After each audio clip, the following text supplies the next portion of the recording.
विनीता जी, दोषी कोई भी हो, इंसाफ होगा। लेकिन इतना पक्का है कि बिट्टू किसी ब्लू शर्ट वाले आदमी के साथ गया,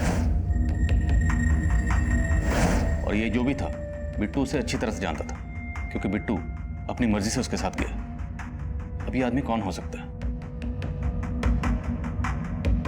सोच के बताइए, कभी कोई ऐसा हादसा हुआ हो आपके साथ, आपके पति के साथ, किसी रिश्तेदार के साथ या बिट्टू के साथ? इंस्पेक्टर साहब, कोई हादसा जैसा तो कुछ हुआ नहीं, लेकिन अभी कुछ ही दिन पहले बिट्टू जब घर आया था उसके हाथ में बहुत सारी चॉकलेट्स थी।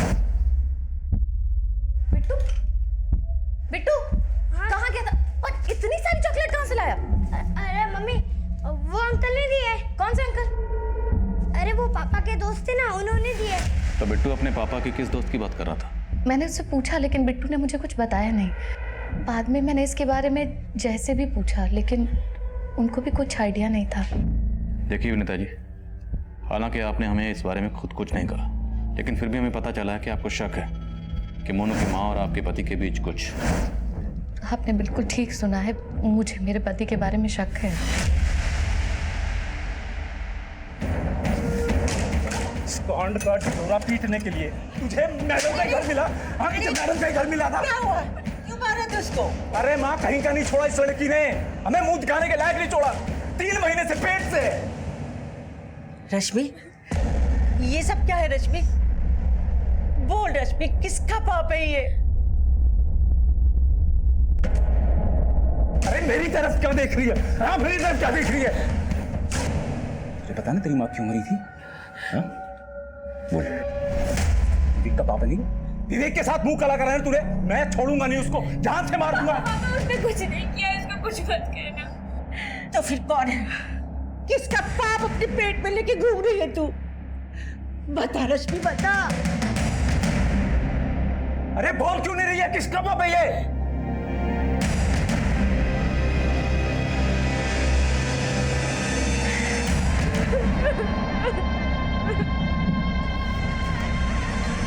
सर, बिट्टू की पोस्टमार्टम रिपोर्ट के मुताबिक बिट्टू की मौत एक्सेसिव ब्लीडिंग की वजह से हुई है। उसके पेट को सर्जिकल नाइफ से काटा गया था। Surgical knife? जी हाँ सर। बिट्टू की बॉडी से लिवर और किडनी दोनों गायब है। बॉडी को काटने से पहले बिट्टू को बेहोश किया गया था। उसकी फूड पाइप में चॉकलेट के ट्रेसेस मिले। शायद उसे चॉकलेट में कुछ मिलाकर दिया गया था। मतलब बिट्टू को चॉकलेट खिलाकर पहले बेहोश किया गया, फिर उसके ऑर्गन निकाले गए।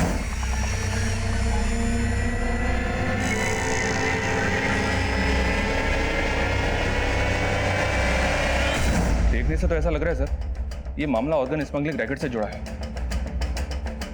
लेकिन कुमार, इससे पहले अपने एरिया में ऐसा कोई केस नहीं हुआ। भले ही पेट काटने के लिए सर्जिकल नाइफ का इस्तेमाल किया गया, लेकिन जिस तरह से पेट काटा गया वो काफी अटपटा है। पोस्टमार्टम डॉक्टर का भी कहना है कि जिसने पेट काटा हो सकता है मेडिकल फील्ड से ना हो। लेकिन सर, ऑर्गन तो निकाले गए हैं। तो हो सकता है जानबूझ के सर्जिकल नाइफ से पेट काटा गया ताकि हमारी तहकीकात को भटकाया जा सके। खंडवा में जितनी मेडिकल शॉप हैं सब जगह पता करो पिछले दिनों किस किस को सर्जिकल नाइफ बेचे गए। Okay sir. एक अजीब बात पता चली है सर, बिट्टू की एक बुआ है सिमरन। बिट्टू के गायब होने के ठीक एक दिन पहले सिमरन और उसका पति तीर्थ पे उज्जैन चले गए थे।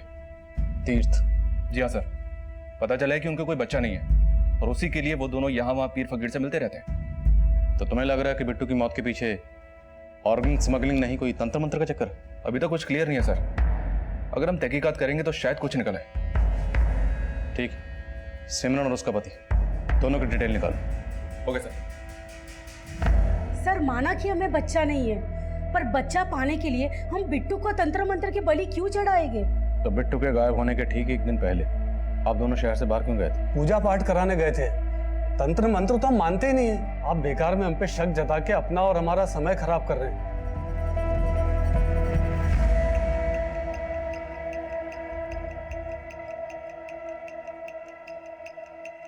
डॉक्टर साहब, उसका अबॉर्शन हो जाएगा ना? देखो, उसकी प्रेगनेंसी को 3 महीने से ऊपर हो गया है और इतनी कम उम्र में अबॉर्शन करवाना कितना रिस्की हो सकता है, पता है तुम्हें? लेकिन डॉक्टर साहब, अभी उसकी शादी भी नहीं हुई। लेकिन ऐसे में अगर रश्मि का अबॉर्शन करवाएंगे तो उसकी जान भी जा सकती है। देखो, रश्मि को ये बच्चा कैरी करना ही पड़ेगा।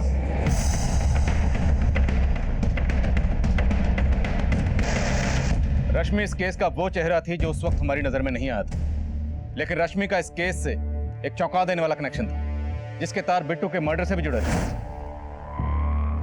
लेकिन इससे पहले इस केस में एक सरप्राइजिंग ट्विस्ट आया।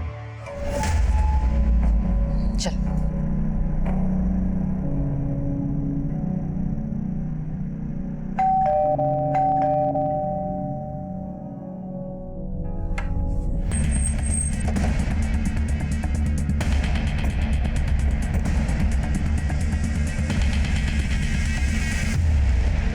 तो आपने देखा था बिट्टू किसी अंकल के साथ गया था?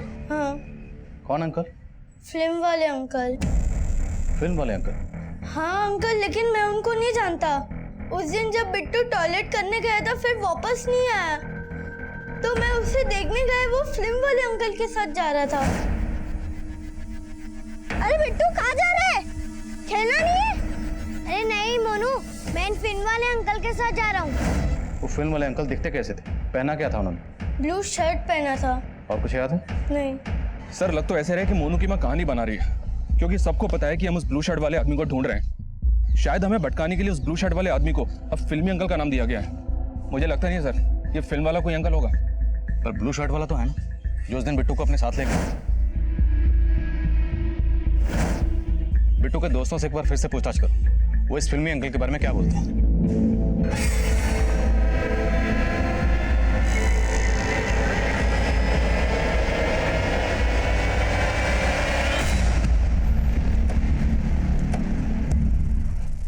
सर आईसी केयर हॉस्पिटल के पास के केमिस्ट शॉप से सरस्वती नाम की एक प्रेग्नेंट लेडी के प्रेस्क्रिप्शन को दिखा के उसके लिए सर्जिकल नाइफ खरीदा गया था। उसकी डिलीवरी ऑपरेशन होने वाली थी, पर मैंने पता किया सर, उस हॉस्पिटल में सरस्वती नाम की कोई भी लेडी भर्ती नहीं हुई थी।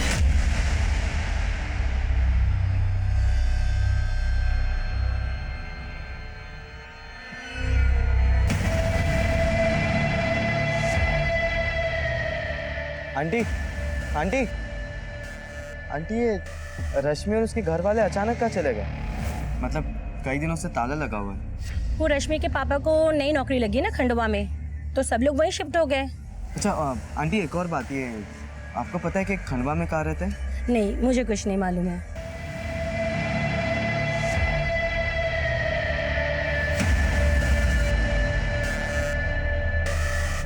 4 से 5 महीने का पेट हो गया तेरा। अरे कम से कम पहले मुझे बता देती, तुझे ये पाप तो ना रोना पड़ता। अरे कहाँ खो गई है तू? जो मैं बोल रही हूँ सुन रही कि नहीं? ध्यान रखना, एक तो तुझे यहाँ किसी से कोई बात नहीं करनी, और कोई कुछ पूछे भी ना तो बताना कि तू 18 साल की है, शादीशुदा है, और तेरा पति मुंबई में नौकरी करता है। समझी? समझी ना? दादी आप लोग ऐसा क्यों कर रहे हो? अरे माँ, शादीशुदा लगने के लिए सिंदूर लगाना जरूरी है। अब माँ, तू जल्दी मेरे लिए खाना लगा दे जा।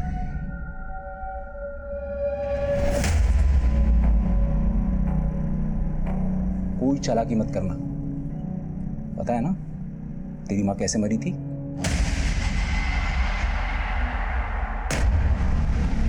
सर, ये मेरी बहू डॉली है, ये कहीं मिल नहीं रही सर। कब से मिसिंग है? सर आज सुबह जब मैं सत्संग के लिए निकल रही थी तो डॉली घर पे ही थी।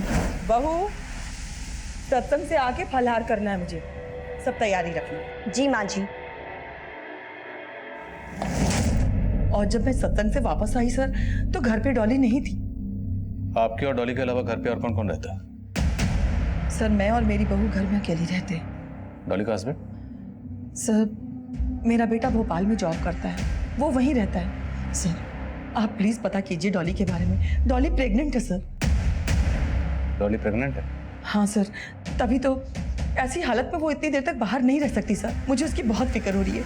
आप कुछ भी कीजिए सर, लेकिन मेरी बहू को ढूंढ दीजिए। इनके घर के आसपास पता करो, शायद डॉली को किसी ने जाते हुए देखा। और ये भी पता करो कि डॉली का फोन कहाँ स्विच ऑफ हुआ था। तब तक मैं केमिस्ट से मिलता हूँ।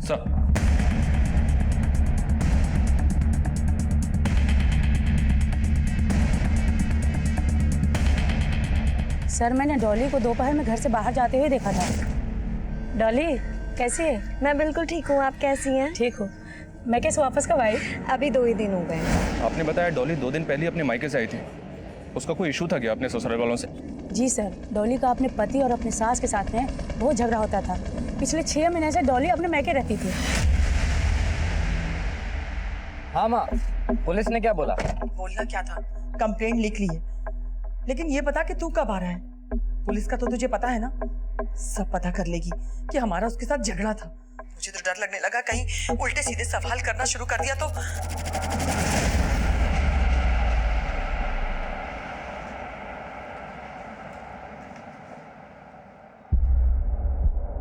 यस सर, इस सरस्वती नाम के पेशेंट के लिए सर्जिकल नाइफ इसी दुकान से खरीदा गया था।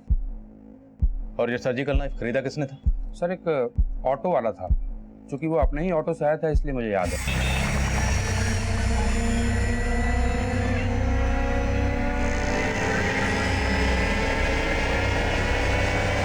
ये ले लो। ये क्या लिखा है? कुछ समझ में नहीं आ रहा है। साफ साफ नहीं लिखा है डॉक्टर ने। देखो मेरे भी पेट से है, समझे ना? उसी का कुछ ऑपरेशन का लिखा होगा, समझे ना? उस ऑटो वाले को पहले कभी देखा था आपने? नहीं सर, लेकिन बहुत अजीब आदमी था सर। हर बात पे समझे ना ऐसे बोलता था। और एक बात सर, उसके ऑटो के पीछे एक फिल्म स्टार का पोस्टर लगा हुआ था।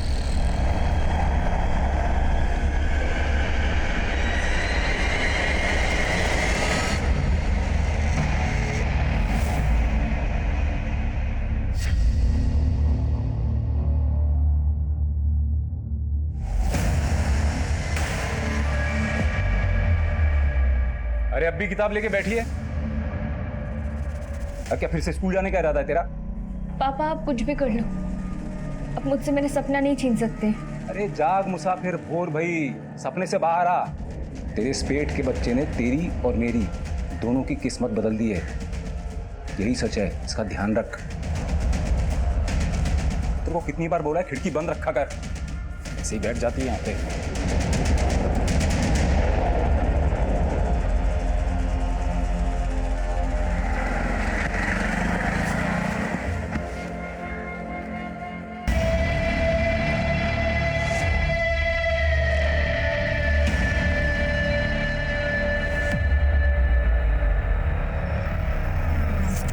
ज्यादा ममता ना कर इस पाप की निशानी की। पाप तो पापा ने किया है दादी, माँ को भी। फिर से शुरू हो गया उस फालतू बातों को लेकर। अपने दिमाग से निकाल दो सब बातें और चल रसोई माँ, मेरी मदद कर।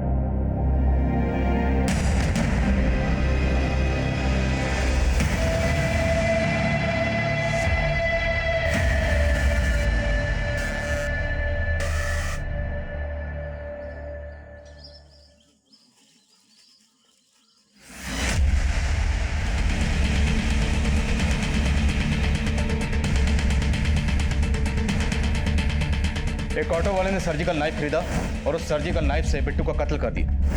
एक 9 साल के बच्चे के साथ ऑटो वाले का क्या कनेक्शन हो सकता है? बिट्टू के दोस्त मोनू का कहना है उस दिन जब बिट्टू टॉयलेट करने गया था फिर वापस नहीं आया, तो मैं उसे देखने गए, वो फिल्म वाले अंकल के साथ जा रहा था। और जिस ऑटो वाले ने सर्जिकल नाइफ खरीदा उसके ऑटो के पीछे भी किसी फिल्म स्टार का पोस्टर था। तो हो सकता है ये ऑटो वाला ही वो फिल्म वाला अंकल जिसने बिट्टू के चॉकलेट खाने की कमजोरी का फायदा उठाया, उसे किडनैप किया और उसे मार डाला। सारे ऑटो स्टैंड पर उन ऑटोज के बारे में पता करो जिनके पीछे किसी फिल्म स्टार का पोस्टर हो। और बिट्टू के माँ बाप से पूछो क्या वो किसी ऐसे ऑटो वाले को जानते हैं?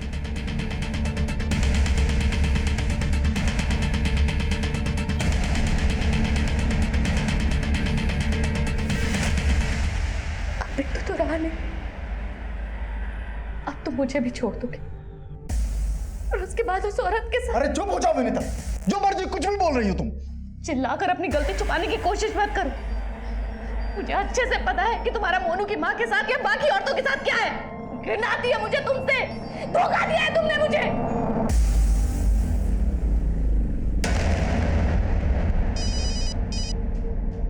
हाँ बोलिए।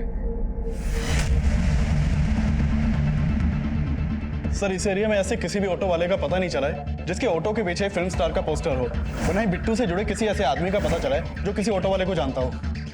तो हो सकता है वो किसी दूसरे एरिया का, बाकी एरियाज में पता करो। सर बुद्धनगर पुलिस को इस औरत की लाश मिली थी।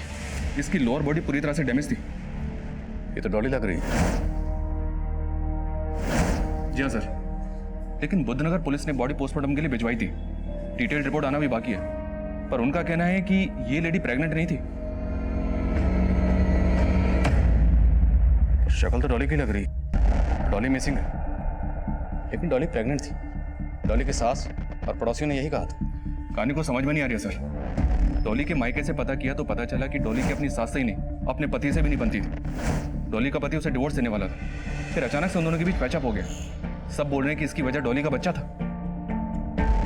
कहीं ऐसा तो नहीं कि डॉली फेक प्रेगनेंसी का नाटक करके अपने हस्बैंड से ज्यादा एलिमनी चाहती थी, इसलिए उसके हस्बैंड ने पैचअप कर लिया। लेकिन बाद में जब उसे पता चला कि ये प्रेग्नेंट नहीं है, तो उन लोगों ने डॉली को मार दिया।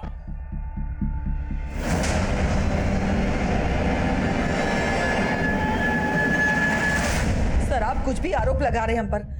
डॉली प्रेग्नेंट थी सर। डॉली प्रेग्नेंट नहीं थी, लाश मिली है उसकी। क्या सर, आपको शायद कोई गलतफहमी हुई होगी, वो किसी और की लाश होगी। ये है जिसकी लाश हमें मिली। कौन है ये? देखो कौन है? आपकी बहू और आपकी वाइफ डॉली है ना? अब बोलो क्या कांड किया इसके साथ? सर हमने कोई कांड नहीं किया सर, हम तो खुद हैरान है ये सब जान करके सर। और सर डॉली प्रेग्नेंट थी। अगर आपको अब भी यकीन नहीं आता सर, तो आप डॉली के डॉक्टर से पूछ सकते हैं। कौन डॉक्टर? सर अग्रवाल मैटरनिटी के डॉक्टर अग्रवाल।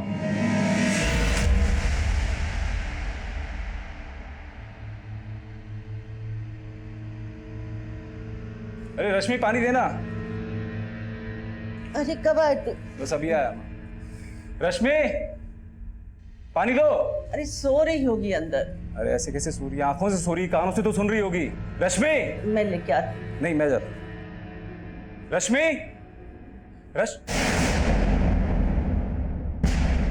अरे रश्मि कहाँ है? सर ये डॉक्टर अग्रवाल वही डॉक्टर है जिस पर पहले भी बच्चे एक्सचेंज करने के आरोप लग चुके हैं। अब ये डॉक्टर अग्रवाल ही हमें सुनाएगा डॉली की प्रेगनेंसी की असली कहानी। चलो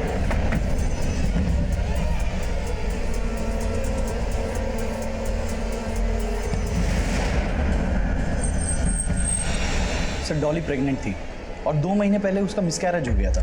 उसने मुझे रिक्वेस्ट किया कि ये सब बातें मैं उसके घर वालों को ना बताऊं। लेकिन वो लगातार तेरे पास आ रही थी।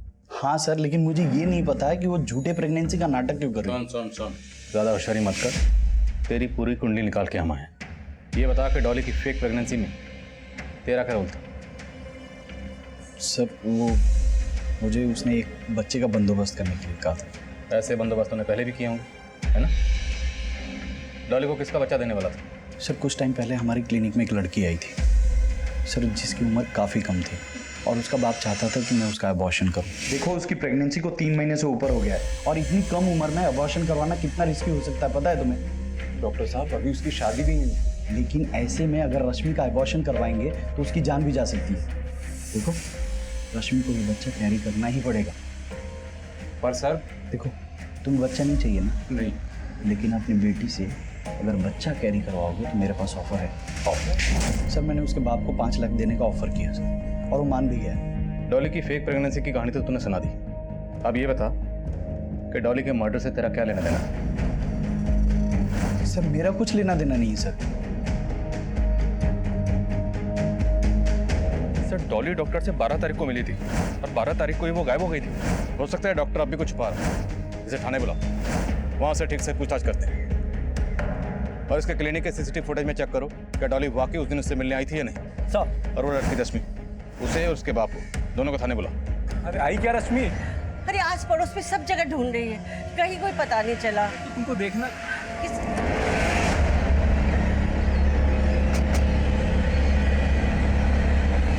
सज्जन जी। रश्मि कहाँ? सर आप लोगों के आने से पहले हम उसी को ढूंढ रहे थे। वो पता नहीं अचानक कहाँ गायब हुई। खैर रश्मि को तो हम ढूंढ लेंगे। तू बता, तो रश्मि को लेके डॉक्टर अग्रवाल के पास गया था ना? अब तू बोलेगा या मैं बोलूं? सर हम तो अबॉर्शन करवाने ही गए थे सर, लेकिन डॉक्टर अग्रवाल ने बोला कि अबॉर्शन नहीं हो सकता है। रश्मि की जान को तो खतरे में नहीं डाल सकते थे ना, इसलिए मैंने उनका ऑफर मान लिया। और तेरी नाबालिग बेटी को प्रेग्नेंट किसने किया? किसने किया? बोल। सर उसका रेप हुआ था सर। रश्मि ने खुद बताया था रेप के बारे में।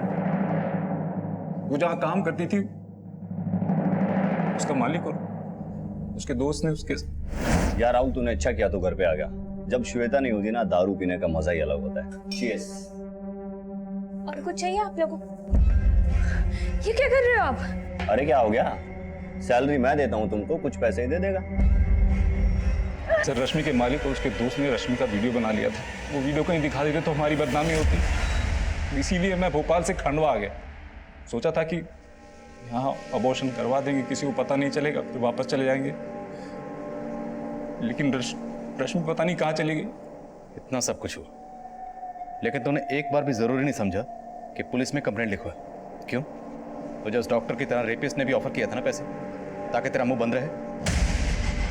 जिन लोगों ने तेरी बेटी का रेप किया उनकी डिटेल बता। रश्मि का रेप करने वाले मुजरिमों को हमने गिरफ्तार कर लिया। उनके बयान से यह साफ हो गया कि उनकी कंप्लेंट ना लिखवाने के लिए उन्होंने रश्मि के पिता को पैसे दिए थे। पैसे के लालच में रश्मि के पिता और डॉक्टर अग्रवाल ये रश्मि के सामूहिक शोषण के जिम्मेदार थे। और डॉली, वो किसके जुर्म का शिकार हुई थी, ये भी काफी होश उड़ाने वाला था। सर 12 तारीख को जिस दिन डॉली गायब हुई थी, उसने डॉक्टर अग्रवाल के क्लिनिक के पास से एक ऑटो पकड़ा था। सर ये उसकी सीसीटीवी फुटेज है।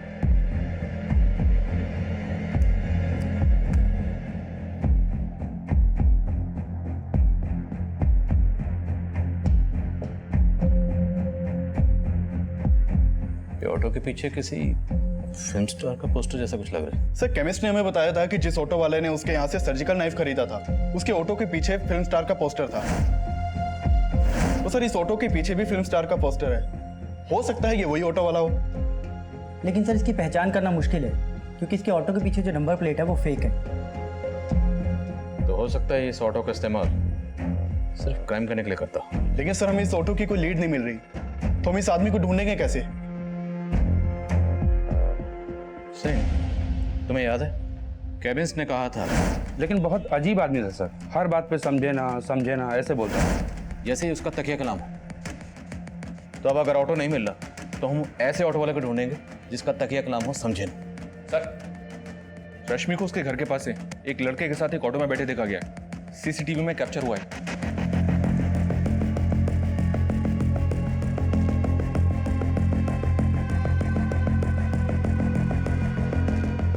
तो वही ऑटो है जो डॉक्टर अग्रवाल के क्लिनिक के बाहर। इसी ऑटो में आखिरी बार डॉली को देखा गया और वो गायब हो गया। अब इस ऑटो में रश्मि, और उसके बाद रश्मि गायब। रश्मि के साथ ये लड़का कौन है? हो सकता है इस विवेक का ऑटो वाले से कोई कनेक्शन। उठाओ इसे। सर बोलो। सर मैं उस ऑटो वाले को नहीं जानता हूँ। तो रश्मि के साथ बैठकर उस ऑटो में कहाँ गया था? सर रश्मि अचानक से खांडवा आ गई थी अपने फैमिली के साथ, तो मैं बस उसे मिलने आया था और फिर वहाँ से उस ऑटो में बैठकर हमें ग्राउंड की तरफ आए थे, क्योंकि अगर हम वहाँ पर बात करते तो रश्मि के पापा हमें देख लेते। तुम्हारे साथ इतना सब हो गया और तुमने मुझे एक बार भी नहीं बताया। मैंने सोचा था विवेक मैं तुम्हें सब कुछ बता दूंगी, पर मुझे डर लगा कहीं तुम मुझे गलत ना समझो। रश्मि गलत तुम नहीं, गलत वो लोग हैं। और फिर सर रश्मि से मिलके मैं घर चला गया और रश्मि उसी ऑटो में बैठकर अपने घर की तरफ निकल गई थी। सर मैं सच बोल रहा हूँ, मुझे इससे आगे कुछ भी नहीं पता है। बिट्टू के साथ देखा गया ब्लू शर्ट वाला आदमी और ऑटो वाला दोनों एक ही थे, और यही वो फिल्म वाला अंकल था जिसने बिट्टू को मारकर उसके ऑर्गन निकाल लिए थे। डॉली को भी उसी सर्जिकल नाइफ से मारा गया था, और डॉली के ऑर्गन नहीं निकाले गए थे। हम ना तो मुजरिम के मोटिव का कोई अंदाजा लगा पा रहे थे और ना ही मुजरिम का। हम पर प्रेशर यह भी था कि उसने अब रश्मि को भी गायब कर दिया था। रश्मि को बचाने के लिए जरूरी था कि हम जल्द से जल्द उस मुजरिम की पहचान पता कर लें। तभी हमें एक क्लू मिला। समझे ना। अच्छा वो मुन्ना की बात कर रहे हो? हाँ हाँ मुन्ना कहाँ है वो आजकल? अरे वो तो आजकल ऑटो भी नहीं चलाता। क्यों, क्या हो गया?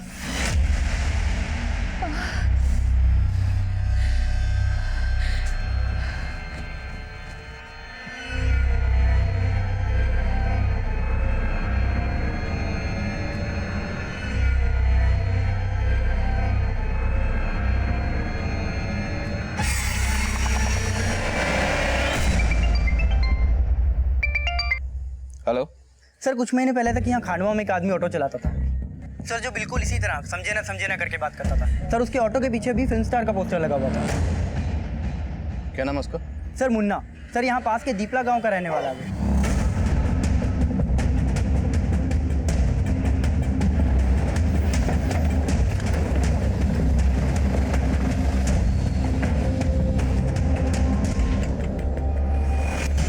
सुनिए, ये मुन्ना यहीं रहता है? यहीं पे रहता है, लेकिन अपने माँ बाप की मौत के बाद आजकल कम ही आता है।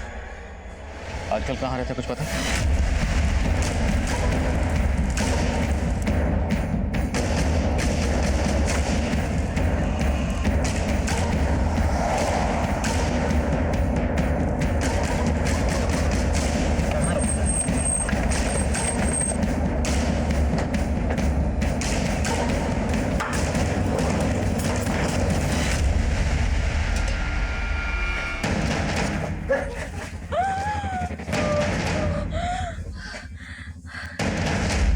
समझे ना साहब, मेरे बाबा ने मुझे बोला था कि मैं किसी बच्चे के शरीर के पुर्जे निकाल कर अगर साधना करूंगा तो मुझे खजाना मिलेगा। इसलिए मैंने बच्चे की तलाश शुरू की और एक दिन मेरी नज़र बिट्टू पे पड़ी। मुझे पता चल गया कि चॉकलेट बिट्टू की कमज़ोरी है और इसी का फ़ायदा उठा के मैंने उससे दोस्ती की शुरुआत की। और जब हमारी दोस्ती अच्छी हो गई तो मैं उसे अपने साथ घर लेके गया। लेकिन जब बिट्टू को मेरी नीयत के बारे में पता चला तो वो मुझसे भागने लगा साहब। फिर मैंने चॉकलेट में नशे की दवा मिलाकर खिला दिया और बेहोश कर दिया उसे और उसकी बलि चढ़ा दी साहब। समझे ना? बलि देनी थी तो ऑर्गन क्यों निकाले? क्योंकक्योंकि बाबा ने मुझे बोला था कि सिर्फ उसकी बलि नहीं, उसके शरीर के पुर्जे भी निकालने थे, समझे ना। इसीलिए मैंने सर्जिकल नाइफ खरीदा।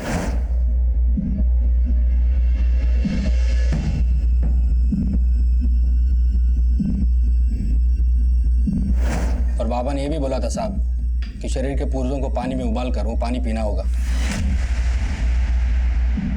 और एक अजन में बच्चे की पूजा भी करनी थी मुझे। इसलिए तूने डॉली को उठाया? हाँ साहब, लेकिन बाद में पता चला कि डॉली गर्भवती नहीं थी, समझे ना। क्या है? उसने बोला कि वो किसी से बच्चा लेने वाली थी, समझे ना साहब। मैंने डॉली को मार के फेंक दिया।